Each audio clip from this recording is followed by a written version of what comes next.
All right, gwe ssebo bannyabo atulaba. Kano ka video kagenda kuba kawanvumu. Era ngenda kukusaba gwe akalaba okampeera obudde. Tokoma kalaba kokka. Wabula yagaliza n'omulala amanye information egenda okuva mweno video. It is now close coming to a month ever since Bannayuganda lwe bakkirira mu kabokisi okulonda president. Video eno fuba nnyo okulaba nga buli muntu gw'omanya awangaalira e Butambala agiraba. Because after Ugandans adding dots, it now makes sense. Buli event eyatuukawo mu district y'e Butambala bitandise okugatta kati kitandise okukola sense. Kugamba eno tegenda ba ya bulijjo. Kyova olaba nkugambe kayinza obba akawanvumu era ngenda kukusaba onnyambe okampeera obudde. Na buli kati omubaka akiikirira abantu b'e Butambala County Honorable Muwanga Kivumbi akyatemeza mabega wa mitayimbwa oluvannyuma lw'okukwatibwa abakuumaddembe n'atwalibwa mu kkooti ne bamuteekako omusango gw'obutujju. Gwe ssebo bannyabo atulaba, mbadde wano eno ne ntandika okugattagatta ebintu ngenza okulaba nga it makes sense. W'otunuulira ekifaananyi ekyo kye ntadde ku screen, omukulu oyo ye yabadde avuganya ne Honorable Muwanga Kivumbi. Kano kawa obudde bannaaye era nsaba okekkaanye bulungi nnyo.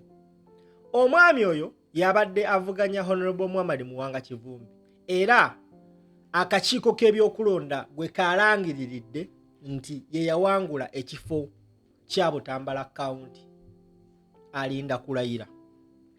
This gentleman abadde almost ku buli mukutu gw'omanyi nga justifyinga nti buli kintu kyonna ekyateekebwa ku Muwanga Kivumbi kituufu, ng'akakasa nti Muwanga Kivumbi omusango gw'obutujju oba obutujju yabukola.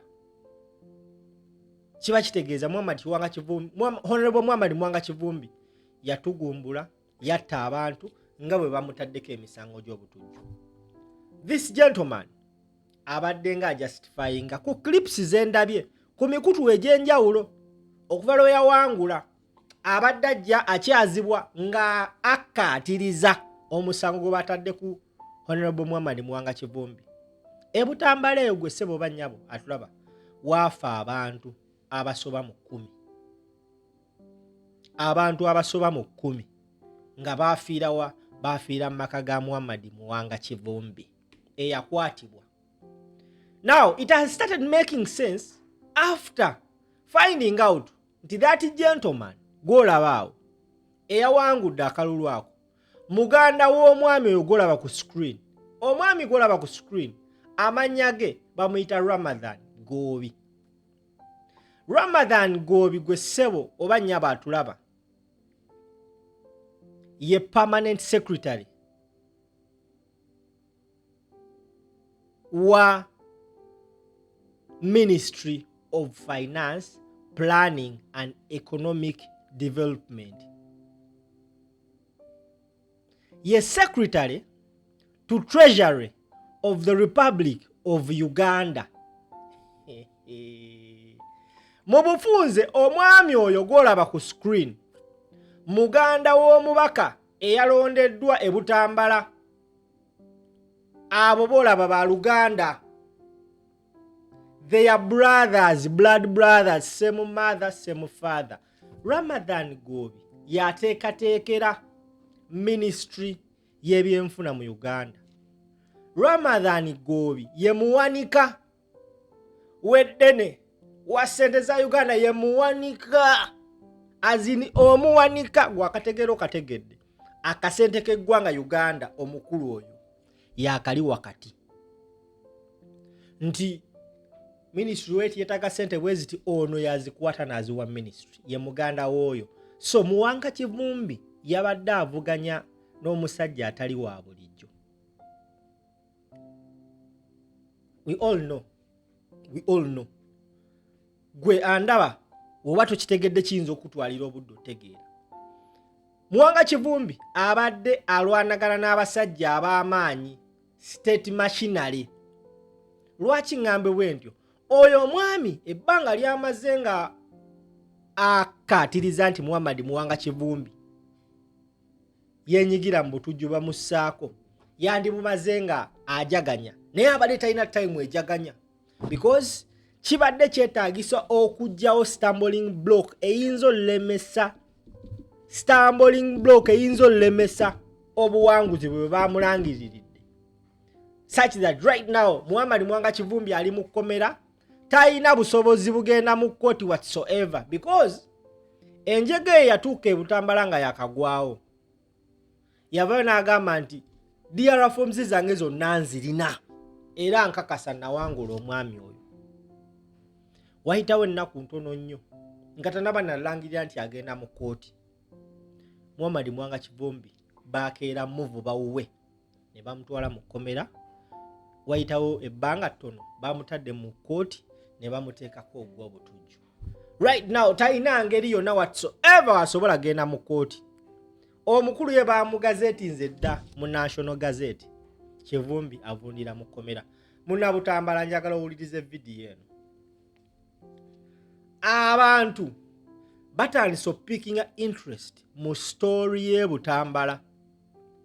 Abasinga kimanyi temumanyi, mbadde temukimanyi nti ono omwami yawangudde mu Kivumbi muganda wa Ramadhan Gobi ateekateekera Ministry ya Finance.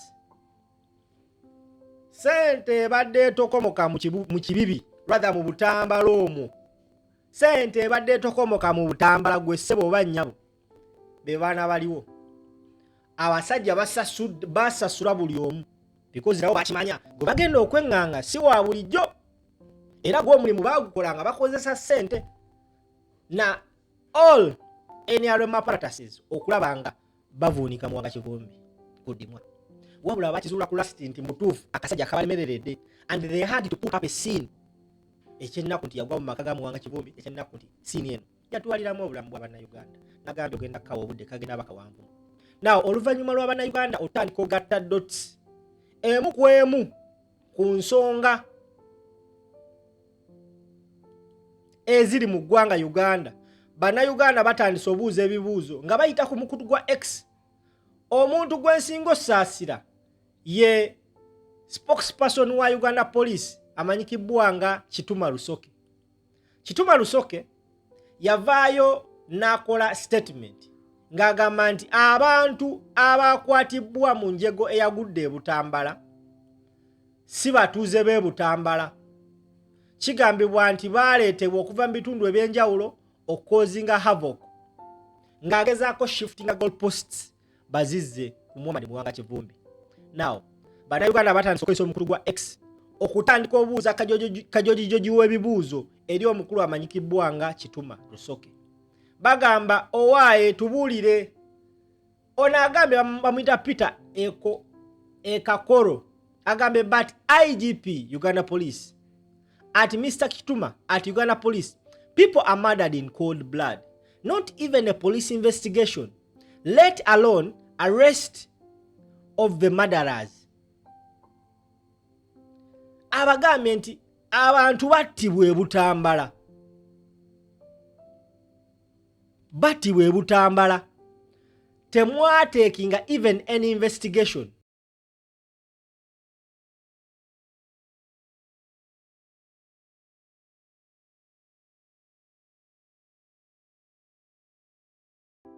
Wabula ate mwakutte omu nanyini maka g'abantu maka mwe battira abantu. Ono mukulu mamita Aiden Kalisa yagenze n'ateekayo video ya NTV gye yakoze. NTV yakoze video nga etambudde mu maka g'abantu bonna abafiirwako abantu baabwe ne batulaga n'amalaalo. Omukulu omwogezi wa polisi oba yaweebwa information nkyamu ennaku z'omwezi nga 17 yavaayo n'akola statement n'agamba nti abantu abattiddwa e Butambala babadde bagenze kozinga havoc si baana nzaalwa y'e Butambala babajja mu bitundu byanjawulo okujja okukozinga havoc. NTV nekola video negenda ku malaalo g'abo abaziikiddwa nga bonna abasinga bazaalibwa ate baziikibwa Butambala. Omukulu aliko n'agamba thank you NTV for highlighting what really happened in Butambala at the Honorable Muwanga Kivumbi home. Video ogenda ku mukutu ogwa YouTube ya NTV ojja giraba nga bakulaga buli kimu kyonna ekyatuukawo mu district ye Butambala. Nyongera okujjukiza omwami yawangula Muwanga Kivumbi muganda wa Ramadhan Bobi, permanent secretary ateekateekera ministry ya finance. Permanent secretary abamunene nnyo nga bw'okiwulira era kigambibwa afuna n'omusala gusinga ogwa minister. So oyo taba muntu wa bulijjo. Kati njagala tugende mu maaso.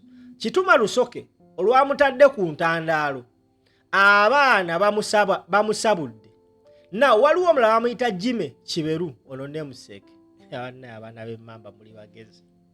Amugambye the accounts of the people on the ground negate the lies Mr. Kituma Rusoke and his police colleagues rushed to sell and perpetuate in the effort to mislead. Many families in Butambala were affected by senseless loss of their loved ones. Kituma lied that they were not from Butambala. Basebo ne banyabo eno tweet olugirabye Kituma Rusoke n'asituka n'avaayo mu kamooli ng'alaba mbutuufu bamuyina bamukubye omusumaali. Eyo video ya NTV egenda kukozinga ebizibu. Video ya NTV eyo egenda kukozingira NTV ebizibu. Mbuuza lwaki? Because etandise oleetera abantu ogatta dots. Kituma Rusoke olwalabye post eyo asitukiddemu naye n'agenda ku mukutu gwa X okuteekayo okwewozaako kwe. Abaana bamutadde ku Kuntandaalo.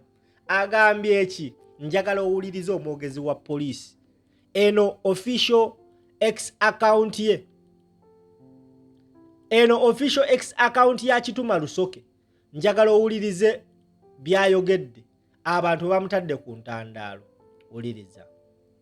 Agambye true to your pattern of online misinformation and character assassination, you continue to shamelessly twist facts from your comfort zone abroad so as to regularize your asylum papers. Kituma akantu kamutuddemu atandise okuvuya awo mu basajja aboogezi. Kituma mba nkuggyemu.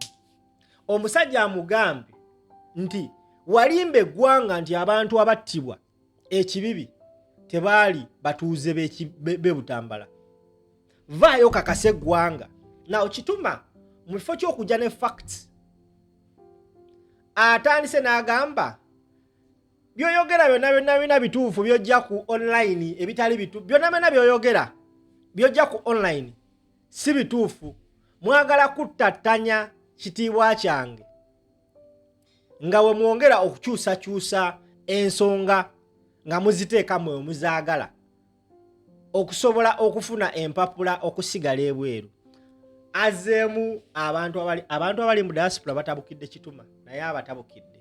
N'agenda mu maaso n'agamba nti I am aware you know that indisputably one, goons were hired from as far as Nansana to cause chaos in Butambala, whose outcomes were fatal. Out of the 24 arrested, police made 21. 21 were not residents of the area. They directly pointed to Honorable Muwanga Kivumbi as the person who hired them, which explains his arrest. Kati wano njagala owulirize n'obwegendereza. Kati Kituma atandise otuwa omusango gwa Muwanga Kivumbi gye gulaga. Kituma atandise otuwa omusango gwa Muwanga Kivumbi gye gulaga. Akugambye nti abantu 40 abaawambibwa ku lunaku olwo. Omusajja amugambye question Kituma amugambye ku bantu abattibwa. Ye Kituma atutute directly n'agamba nti abantu 24 baawambibwa ku olwo olunaku. Era ne bakola okunoonyereza ng'abantu 24 21 ku abo tebaali batuuze b'e Butambala. Era mbu abantu abo 21 baasonga ku Muwanga Kivumbi nti ye yabapangisa bajje ekibibi. Banange nagambye kagenda bakawanvu kawo obudde gwowe Butambala kweno video onoogivireko genda bootegedde. What does this mean? Nti 21 abaleeteddwa kisoboka okuba nga bagenda kuwa obujulizi ku Honorable Muwanga Kivumbi nti yabapangisa bajje bakole effujjo. Wekiba nga kizuuliddwa nti kituufu Muwanga Kivumbi omusango gwe guba gumugenda mukka mu vvi. Kisoboka okuba nga babataddewo ku kavari bataddewo ensonga eno ku kavalinga because omu agambye nti abantu battibwa e Butambala. Naye police tennakola investigation ku bantu abattibwa e Butambala na lwaki battibwa. Because Museveni yava n'agamba nti abantu abakubiddwa baalumba poliisi y'ekibibi. Abantu abakubwa amasasi amawulire ku ground amatufu gagamba nti baasangibwa mu maka ga Muwanga Kivumbi ekiro Matumbi budde essaawa 9 ogw'ekiro ne babasabula amasasi ne bafa. Abantu bonna abaafa batuuze b'ekibibi. NTV yakoze video n'erambula n'amalaalo. Now Kituma Rusoke ye ashiftinze goalposts. Tugende mu maaso. Number 2 ali mukakasa Kituma Rusoke ow'ekitiibwa. Number 2 agambye there were running battles between police and goons in Butambala on that fateful day, and through the night vehicles were vandalized by those goons. Number 3, 2 of the 7 persons who lost their lives were also non-residents. Ababiri ku 7 abattibwa mbu tebaali batuuze b'e Butambala. Omuntu omu agenda kwebuuza kati nno bato Kituma Rusoke gyagudde ku bantu bamuleetedde okutandika okusipiringa ebyama. Abantu 7 battibwa. Kituma agamba ababiri ku 7 abattibwa tebaali batuuze b'e Butambala. Tugende mu maaso. Omukulu n'amugamba people weren't killed in running battles, but in a locked garage sprayed with bullets, and the police is always filming its operations. Show evidence where they battling in closed garage. This is a crime against humanity. Let's hope International Criminal Court comes in. Amugambye because Kituma Rusoke agambye nti abantu baali badduka nga bavandalizinga emmotoka nga boonoona ng'ali mu kuwa ensonga lwaki baakuba abantu abo amasasi. Omukulu n'amugamba mukulu Rusoke abantu abattibwa baali tebattibwa nga badduka ku streets, tebattibwa ku streets. Abantu abattibwa baasangibwa mu garaji ya Muwanga Kivumbi ne babakuba amasasi nga n'okwebaka beebase. N'amugamba poliisi badde ekolanga operations zaayo ebbanga lyonna nga balina kamera. Newa n'ekyagulanya alabisizza abasajja bano. Poliisi ebadde ekola operations zaayo ne babadde ng'etambulira ku Kyagulanya ebbanga lyonna ebadde eyina kamera. N'amugamba it is very simple Rusoke. Gokubeera exonerated. Mulage ensi footage. Nga muzo lumba maka ga Muwanga Kivumbi nga abantu bali mu kubakuba oba balina kye babaddiza. Kituma Rusoke bassebo ne bannyabo kino kyaguddeko nkulayirira kakyanga azaalibwa alayika takituukangako. Abaana bamutadde mu Kuntandaalo. Abaana bamutadde ku Ntandaalo. Peter Ekakolo n'addamu n'amugamba, and out of those murdered, how many were from Butambala, Mr. Rusoke? Causing chaos isn't punishable by murder.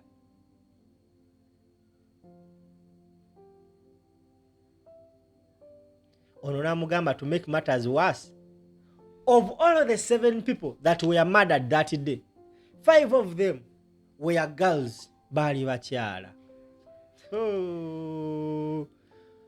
Awo olukawulidde n'enfa, ate jjukira nali nafa dda n'enzuukira ate n'enziramu n'enfa. Nyongera okutegeeza nti mu kuzungazunga kuno mbadde simanyi nti omusajja yawangula Muwanga Kivumbi alina oluganda kwateekateekera ministry ya finance, omukulu Ramadhan Bobi. Okategedde munnabutambala, okategedde.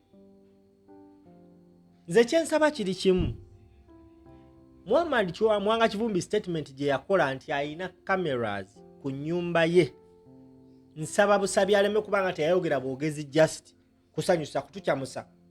Nsaba busabi abeere nga yasobola okusigaza footage, because bano abasajja buli bajja mu maka nga galimu kamera nga bakoze ebikolobero, they make sure system ya CCTV cameras etwalibwa.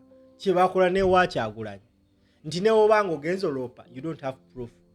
Muwanga Kivumbi tatugamba nti abasajja batwala CCTV footage. Wabanga yamusigaza kyekyo kyokka ekigenda okuzoneratinga Muwanga Kivumbi naffe abagamba nti mutuufu omusajja teyali mu nsonga eno.